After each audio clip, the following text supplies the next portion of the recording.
오늘도 2월 15일 새날을 주신 하나님께 감사드립니다. 예수님께서 이적을 행하신 목적이 무엇일까요? 많은 사람으로 하여금 믿게 하려는 것이었습니다. 물론 이적을 통해서 믿는 것이 신앙의 뿌리는 조금 약할 수는 있습니다만, 이적을 통해서 믿음을 갖게 하는 것, 믿음 생활을 시작하게 하는 것으로는 참 좋습니다. 저는 목사로서 이 부분에 대한 나름 간절함과 사모함이 있습니다.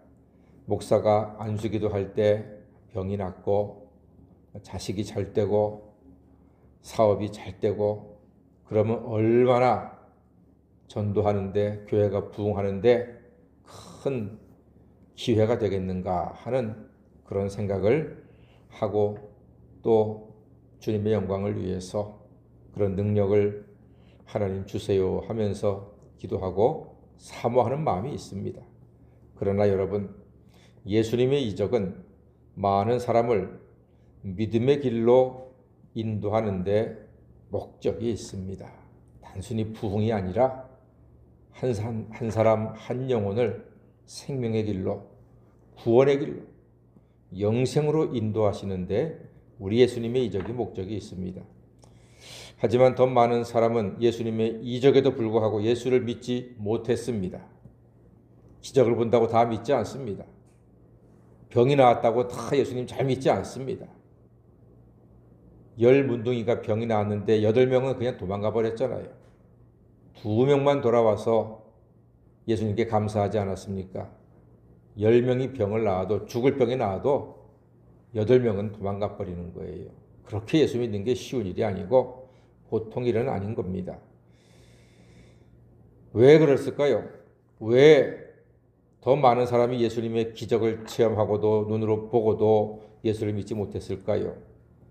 40절 말씀 보니까 그들의 눈을 멀게 하시고 그들의 마음을 완고하게 하셨다, 이런 말씀이 있습니다.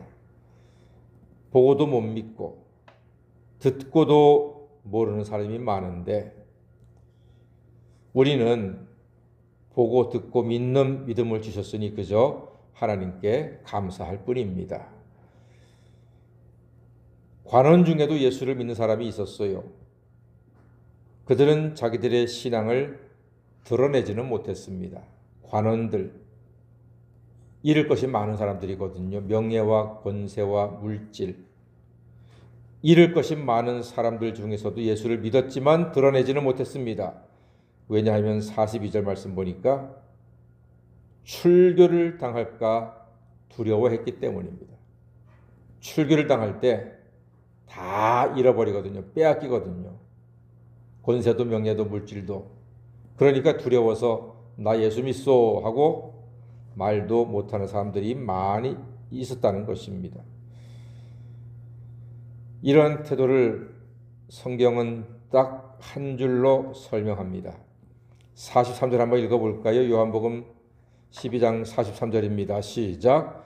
그들은 사람의 영광을 하나님의 영광보다 더 사랑하였더라. 그렇습니다.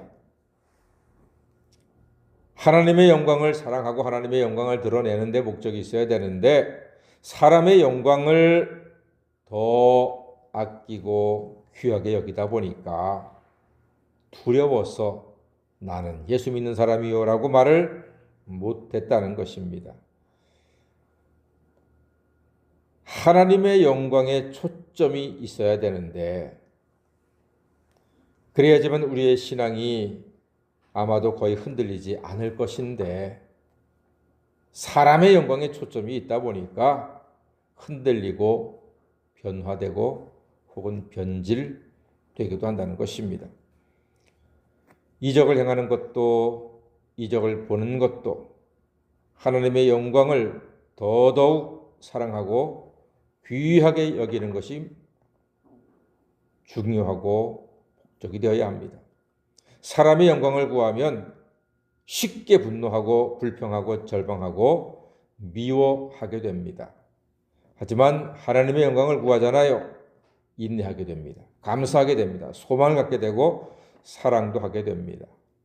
우리의 모든 삶은 하나님의 영광으로 초점을 두고 갈 때 곁길로 가지 않고 넘어지지 않고 온전한 길로 갈 수가 있습니다. 왜 우리는 하나님의 영광을 모든 목적의 최고로 놓아야 할까요? 왜 우리는 예수님의 영광을 늘 앞세우며 따라가야 할까요? 그 이유는 47절입니다. 다 같이 읽어보겠습니다. 47절입니다. 시작.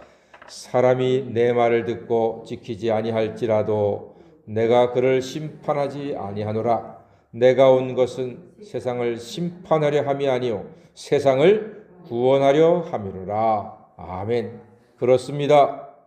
예수님께서는 세상을 심판하시기 위해서 오신 것이 아니고 구원하시기 위해서 오셨기 때문에 우리는 모든 영광을 예수님께 드리고 예수님을 위해서 살아야 한다는 것입니다. 우리는 툭하면 사람을 정죄하고 판단하지만 예수님은 늘 구원의 목적을 두고 계십니다.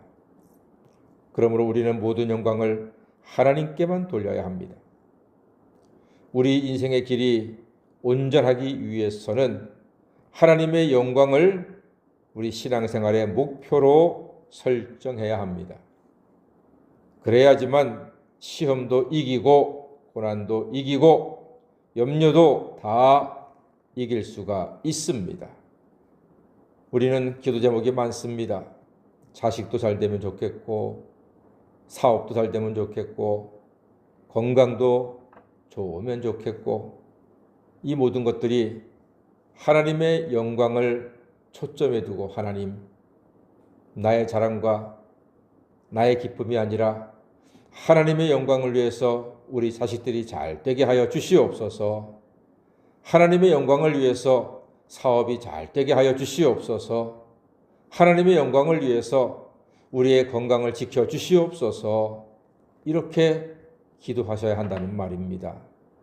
내 자랑과 나의 만족과 나의 기쁨을 위한 기도 제목이 아니라 우리의 모든 기도 제목이 하나님의 영광을 위해서 그러할 때 낙심하지 않고 절망하지 않고 교만하지 않고 하나님의 영광을 드러내는 삶을 살게 되는 것입니다. 특히 영혼 구원은 하나님의 일이고 예수 그리스도의 십자가의 목적이고 교회와 성도의 사명이기도 합니다. 영혼 구원을 위하여 작은 몸짓이라도 행하며 하나님께 기쁨도